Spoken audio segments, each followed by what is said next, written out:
démarrons donc la présentation avec les résultats du premier semestre.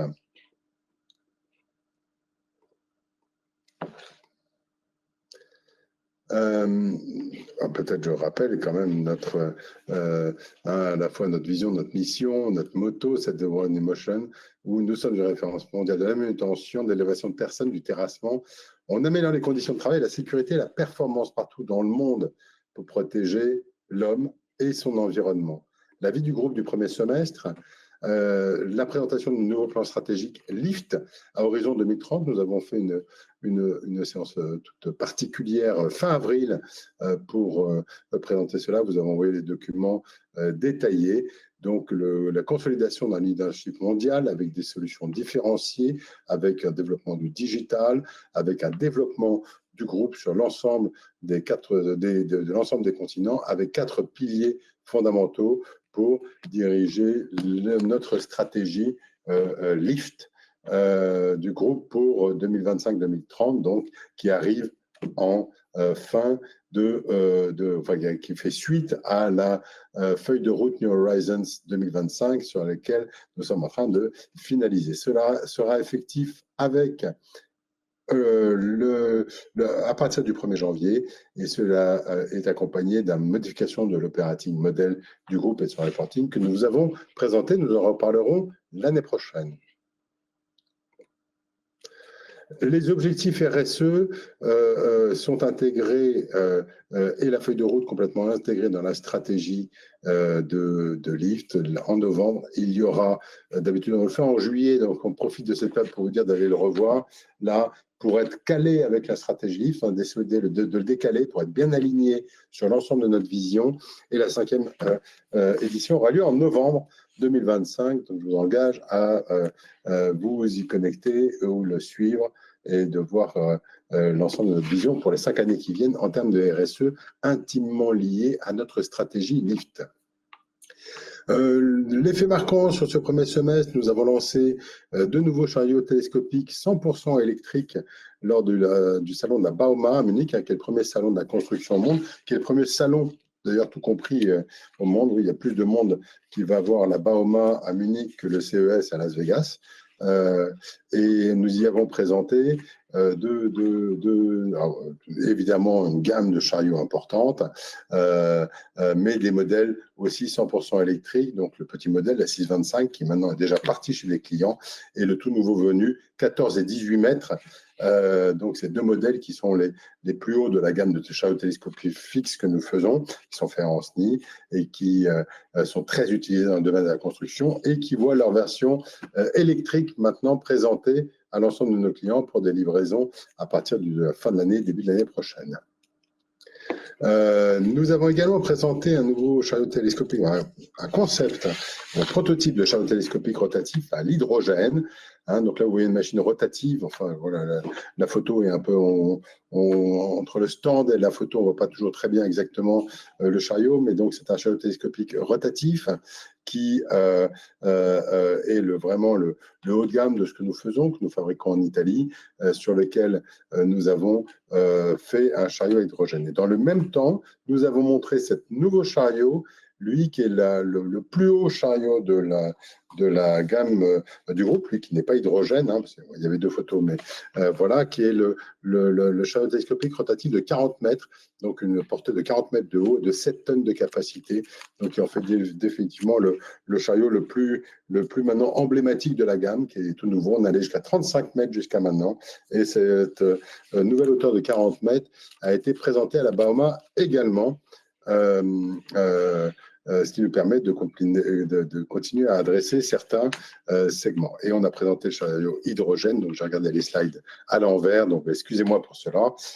Donc le chariot hydrogène qui lui a été présenté également, donc un chariot télescopique rotatif, donc le même que le précédent, mais celui-là est dans la même typologie de chariot, mais celui-là ne va qu'à 22 mètres, avec une version donc 100% hydrogène qui fonctionne avec une pile à combustible et qui a été présentée également. Les dates de commercialisation ne sont pas précisées. Nous sommes à l'état de concept pour la partie hydrogène, en état de commercialisation pour la partie électrique dans notre stratégie low emission. Nous avons livré les premières 625, donc vous la voyez, les premières 625 100% électriques. Hein, ce sont des chariots télescopiques, donc là, je dirais vraiment un high runner, c'est un segment de marché sur lequel nous sommes un leader mondial très très fort. 6 mètres de tonnes 5, machine compacte qu'on voit sur tout chantier, qui sort maintenant en 100% électrique. Elle est équipée de batteries lithium-ion fabriquées par notre filiale Easily, dont nous avons fait l'acquisition il y a 2 ans, donc la filiale Easily, dans laquelle nous avons développé cette nouvelle batterie, ce nouveau concept de batterie lithium-ion qui est intégré dans ce chariot qui maintenant est livré chez les clients depuis le mois de mai. On livre toutes les semaines ces chariots 100% électriques sur des chantiers en Europe. Nous avons également présenté à la presse le rétrofit d'un chariot télescopique. Donc là, c'est un concept de low emission différent. Nous avons pris en partenariat avec la société Kiutu, nous avons pris un ancien chariot Manitou qui a été loué chez Kiutu pendant de nombreuses années et qui arrivait vers sa fin de vie. Et on a donc décidé de travailler ensemble, d'investir ensemble pour, à partir d'un chariot donc près de sa fin de vie, nous le prendre, le rétrofiter intégralement et d'en faire un chariot 100% électrique. C'était un chariot thermique évidemment, 100% électrique, qui repart pour une durée de vie longue. Vous voyez ici, il est sur le chantier en test sur le chantier de l'hôpital de Nantes, qui est un chantier emblématique, le plus gros hôpital d'Europe, et avec donc une baisse significative de l'empreinte et une durée de vie rallongée sur ces chariots. Donc là aussi, ça préfigure des concepts d'avenir pour les matériels de construction. Nous avons également eu un award lors du salon Drive to Zero qui récompense l'innovation, qui a récompensé dans le domaine de la décarbonation et qui a récompensé la solution justement des rétrofits que nous avons, que je viens de vous présenter, que je vais présenter à la presse. Nous avons acquis l'activité robotique de la société Citia. C'est une société avec laquelle nous travaillons depuis de nombreuses années et qui a une compétence robotique très particulière, très complète, très experte, et cette activité robotique qui nous rejoint, cette acquisition nous permet de faire un pas en avant dans les automatisations de fonctionnalités, de robotisation d'un certain nombre d'éléments de nos offres pour développer ces offres pour nos clients. Et enfin, nous avons annoncé la semaine dernière, non, il y a 10 jours, excusez-moi, l'annonce de la création d'une joint venture que nous avons avec un partenaire historique du groupe, qui est le groupe Angsha, un accord pour faire une joint venture ensemble pour la fabrication de batteries compactes pour les chariots industriels, pour les véhicules chariots à main industriels, de batteries lithium, donc de modules de batterie extrêmement compacts pour les chariots à main, de magasinage en général, d'entrepôt. Donc, dans ce site, le site que nous avons est un site que nous avons trouvé au Mans et dans lequel nous installons cette joint venture pour fabriquer dès le début de l'année prochaine ces modules de chariots, ces modules de batterie lithium de chariots électriques. Voilà, sur l'activité, je termine avec les faits marquants, quelques chiffres, 1,275 milliard de chiffre d'affaires, moins de 9,4% par rapport à l'année dernière, avec un effet de base très important. Céline reviendra dessus, 9,1% comparable du fait du profil particulier de l'année 2024 en termes d'année, un chiffre d'affaires T2 à 675 millions, une prise de commande de 450 millions au T2 2025 contre 86 en 2024, là aussi quand même un effet de base un peu dans l'autre sens, un carnet de commandes à 1,45 milliard sur environ 6 mois de carnet de commandes devant nous contre 1,344 milliard à la fin de T2 2024, un résultat opérationnel courant à 5,1% de notre chiffre d'affaires contre 9,1% au premier semestre. Là aussi, un effet de base d'une année tout à fait atypique en 2024 et un résultat net qui est à 32,7 millions, donc impacté par un certain nombre de choses, dont de l'impôt exceptionnel. Cette année, un EBITDA retraité à 98,8 millions, soit 7,7% du chiffre d'affaires contre 159,8 millions, 11,4% en 2024. Donc là, un écart qui est essentiellement dû à la baisse enfin, qui est complètement homothétique à la baisse d'Europe que nous avons vu quasiment, et une dette nette qui se réduit notablement, 71 millions de baisse à un peu moins de 300 millions de dette nette, ce qui permet d'avoir un gearing encore très très maîtrisé à 32%, un leverage à 1,49, donc un niveau là encore de dette tout à fait maîtrisé pour le groupe. Je passe la parole à Céline. Merci. Donc, notre chiffre d'affaires du deuxième trimestre 2025, donc nous avons eu un chiffre d'affaires à 675 millions d'euros. En retrait, donc par rapport à 2024, on était à 721 millions d'euros, essentiellement sur la division produits, sachant que la division SNS est en ligne avec l'activité 2024.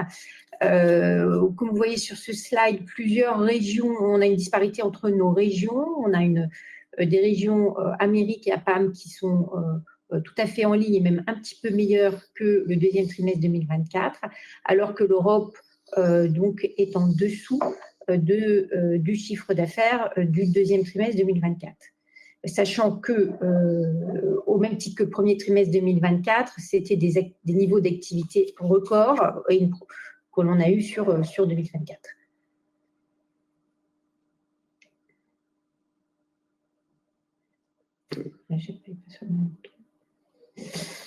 Donc, en termes d'écart, c'est un écart de 6%, donc essentiellement sur la division produits et essentiellement sur les régions Europe.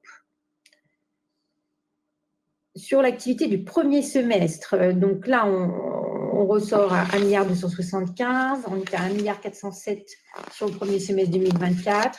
Le trend très positif sur la division SNS, la division service, qui elle, est en progrès. Par contre, l'activité produit, elle, est en retrait et essentiellement sur les régions Europe qui sont en baisse par rapport aux régions Amérique et APAM qui, elles, sont tout à fait en ligne et même légèrement supérieures aux réalisées de 2024. Donc, on est en retrait de 9%. Donc, effectivement, on a un deuxième trimestre qui a moins de retrait par rapport à 2024 que la totalité du semestre. Mais les trends sont ceux-là. Évolution à ISO, périmètre et taux de change. Donc, les taux de change n'ont eu très peu d'impact sur le chiffre d'affaires de la période, sachant qu'on a eu des variations très importantes effectivement du dollar au cours de la période, mais en moyenne, on est sur des taux qui sont très proches ceux du premier semestre 2024, ce qui fait que le chiffre l'impact change est très faible et on n'a pas d'impact périmètre. Prise de commande, donc on est sur un niveau de prise de commande du deuxième trimestre à hauteur de 450 millions d'euros. Donc, ce qui fait que notre carnet de commandes se stabilise à 1,45 milliard à fin juin. En progression par rapport à la situation, la prise de commande est en progression par rapport au deuxième trimestre 2024, qui était beaucoup plus faible, ça c'est clair.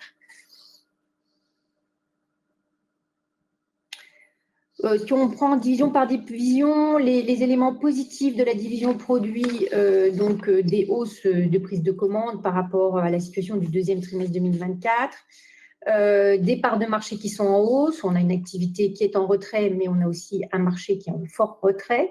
Malgré ce marché en retrait, nos parts de marché, elles sont en hausse. Donc, il y a une très bonne résistance du groupe dans ce contexte très difficile. nous avons réussi à baisser nos stocks. Donc, ça, c'est un élément fort qui a un impact très positif sur notre dette. Et nous avons poursuivi notre plan d'investissement, autant sur certains sites de production que en R&D dans le cadre de l'électrification de notre gamme. Les points négatifs, l'activité est en recul, très impactée par un marché qui est très difficile, et aussi par une pression sur les prix de vente qui s'est complexifiée et intensifiée sur le semestre, ce qui a eu un impact sur nos résultats. La division SNS, donc là, activité en progression par rapport au deuxième semestre 2024, une croissance qui est bonne sur l'activité parts et accessoires. Le compte des résultats, donc un compte de résultats donc avec une marge sur coût de vente à 17,2 pour 19,6 en juin 2024. Donc là, on est impacté par la baisse d'activité. Donc, deux phénomènes, un marché qui est en décroissance et une activité de juin 2022, du premier semestre 2024 qui était exceptionnellement bonne aussi. Donc, ce qui est une pression importante sur nos prix de vente, qui est la conséquence la cause de ce résultat. Donc, un résultat opérationnel à 64,9 millions d'euros, 5,1%, qui correspond, qui est comparé au 9,1% qui était lui aussi très exceptionnel sur juin 2024.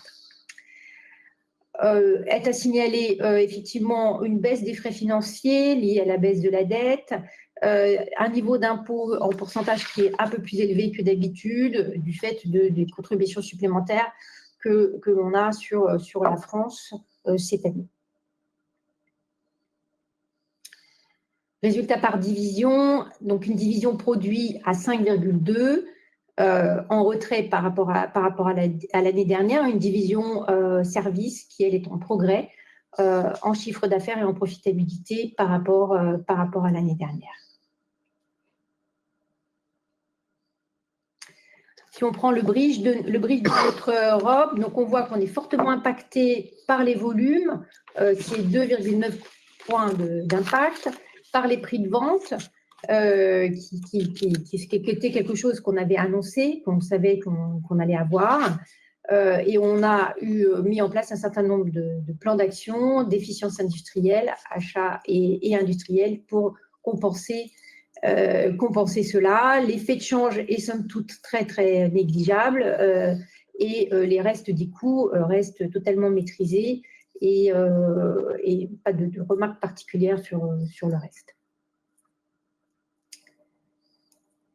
Notre bilan, donc, ce qui est à noter, c'est une amélioration importante de notre besoin en fonds de roulement qui s'élève à 769 millions d'euros à fin juin pour 885 à fin décembre. Donc, nous sommes à 30,5% du chiffre d'affaires, alors qu'on était à 33,3% l'année dernière. Ce résultat est drivé par une réduction importante de nos stocks qui passe de 109 jours à fin juin, alors qu'on était à 118 jours à fin 2024, donc une amélioration de 10 jours de notre niveau de stock.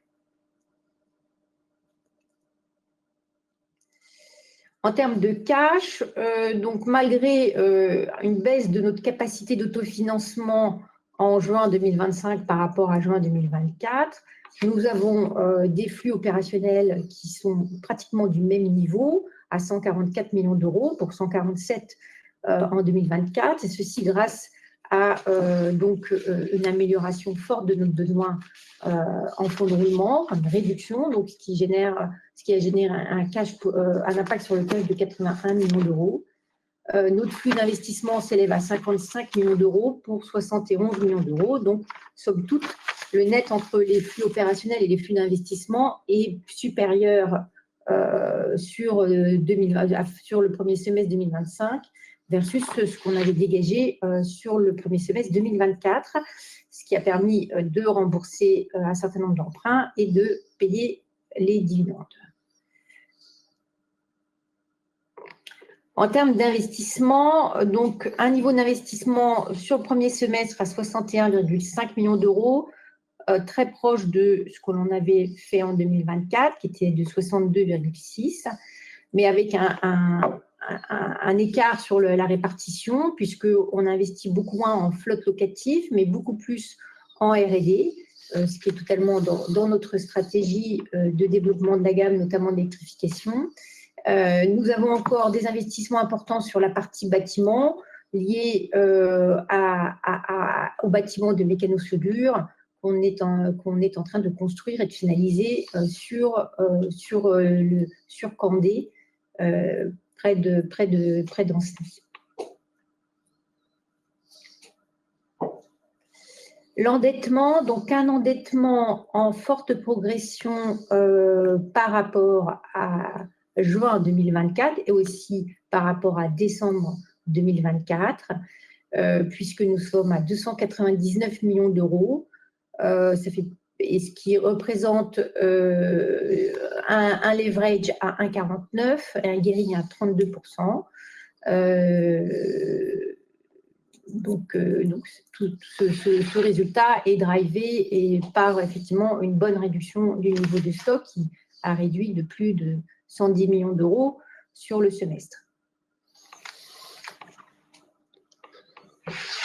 Sur les perspectives 2025, donc une guidance qui est, que nous confirmons, qui est celle que nous avions annoncée il y a quelques mois, donc un chiffre d'affaires stable par rapport à 2024, aux environs de 2024, un taux de résultat opérationnel courant de 2025 de l'ordre de 5,5% de chiffre d'affaires. Donc là aussi, c'est équivalent à ce que nous avions dit. Nous ajoutons que les annonces, ça fait sûrement partie des questions que vous posez vis-à-vis de Meitu et vis-à-vis d'un certain nombre d'autres groupes. Donc, je précise tout de suite, pour anticiper certaines questions, que nous avons donc effectivement vu les annonces de ce week-end. Nous avons intégré dans cette vision l'impact purement technique qu'il peut y avoir sur tel et tel composant, puisque nous avons un impact qui est mondial, puisque nous avons des usines de fabrication aux États-Unis qui se sourcent en acier, en composants ou autres, pas que aux États-Unis, donc il y a des impacts inbound US qui sont là. Ces machines sont vendues pas que aux États-Unis, mais aussi vendues dans le reste du monde.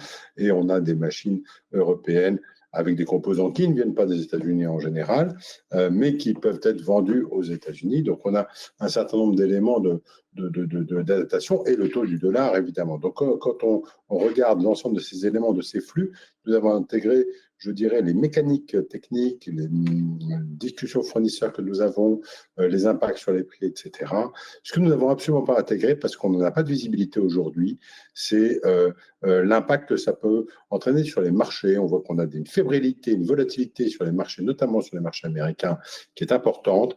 Et aujourd'hui, nous n'avons pas intégré, nous ne sommes pas capables d'analyser les conséquences éventuelles sur le marché américain, qui est très fébrile, des annonces récentes sur les droits douaniers aux États-Unis. Voilà, ça permet d'anticiper ce point et que je voulais préciser de manière claire dans notre guidance pour pas qu'il y ait d'ambiguïté sur ce qu'on a compris ou pas compris. Voilà, merci pour votre attention, pour la présentation de ces résultats du premier semestre.